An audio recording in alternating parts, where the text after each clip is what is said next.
दोस्तों, क्या आपको पता है कि मोदी सरकार आज से पहले कभी इतनी मुश्किल में नहीं रही। नरेंद्र मोदी नरेंद्र दामोदर दास मोदी नरेंद्र मोदी जी अपना चेहरा इस देश को नहीं दिखा पाएंगे। किसानों का गुस्सा, बढ़ती बेरोजगारी और अमेरिका से टूटती दोस्ती और लोकतंत्र पर सवाल। आखिर क्या हो रहा है कि मोदी सरकार पर खतरा मंडरा रहा है। इस वीडियो में जानेंगे ऐसे 5 सीक्रेट जो मोदी सरकार आज तक कंट्रोल कर रही है। सबसे पहले बात करते हैं लोकतंत्र की। विपक्ष का आरोप है कि सांसद को दबाया जा रहा है, मीडिया पर कंट्रोल है और जांच एजेंसियों का इस्तेमाल सिर्फ विपक्ष को डराने के लिए किया जा रहा है। यहाँ तक कि चुनाव आयोग की नियुक्ति की प्रक्रिया तक बदल दी गई, जिससे चुनाव आयोग की निष्णातता पर सवाल खड़े हो गए हैं। सोचिए, अगर चुनावी संस्थाएं भरोसे लायक न रहे तो लोकतंत्र का क्या होगा। अर्थव्यवस्था की हकीकत।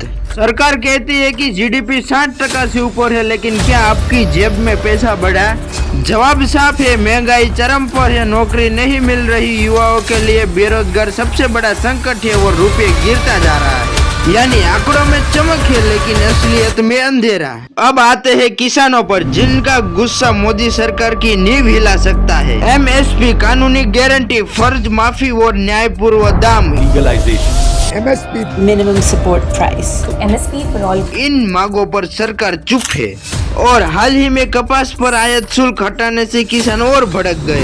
किसान संगठन खुलकर कह रहे हैं मोदी सरकार ने धोखा दिया है और भारत में किसान सिर्फ वोट बैंक नहीं बल्कि सत्ता का असली फैसला करते हैं।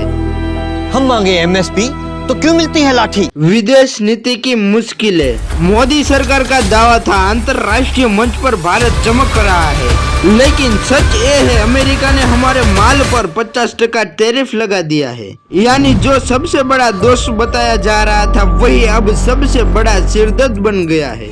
अब भारत रूस और चीन की तरफ झुक रहा है, जिससे पश्चिमी देशों के साथ रिश्ते और बिगड़ सकते हैं। यानी विदेश नीति भी डगमगाने लगी है। अब बात करते हैं समाज और राजनीति। अफवाह, कानून में बदलाव, मुस्लिम समाज नाराज है। तमिलनाडु जैसी जगहों पर सहयोगी दल एनडीए छोड़ रहे और गठबंधन देख रहा है और जनता सड़क पर उतर रही है। हर तरफ बेचैनी और अविश्वास का माहौल है। दोस्तों, सवाल ये है, क्या मोदी सरकार इन चुनौतियों से निकल पाएगी या फिर ये सब मिलकर मोदी सरकार को सच में खतरे में डाल देंगे? आपको क्या लगता है? कमेंट में जरूर लिखिए और अगर वीडियो पसंद आया हो तो शेयर करना मत भूलिए, क्योंकि सच्चाई को हर किसी तक पहुंचाना जरूरी है। धन्यवाद।